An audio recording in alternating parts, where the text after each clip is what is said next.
Mana senga bonus shogird 300 ming so'm. Nimaga deb o'ylayapsan?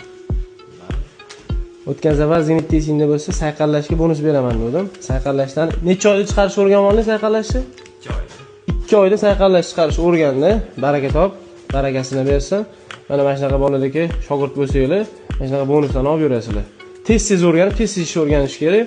Pulni ketidan qo'yish kerak emas, o'zi pul mana g'oyibidan kelaveradi. Alloh yetkazaveradi.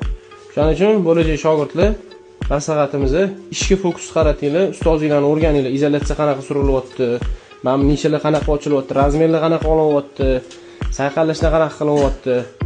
Ana bugun nechida ketar ekanmiz, bir oydan keyin nech pul topar ekanman desanglar, o'ylab yuraverasizlar boshqa narsalarni. Nima deysiz, ustoz? Shogird siz nima deysiz? Shogirdlarga ikki og'iz gap. O'rganish kerak, bosish kerak. Ne. Shunaqa, hunar o'rgansa kam bo'lmaydi. Shogirdlik uchmoqchi bo'lsanglar aloqaga chiqinglar. Pastda nomer qoldirganmiz.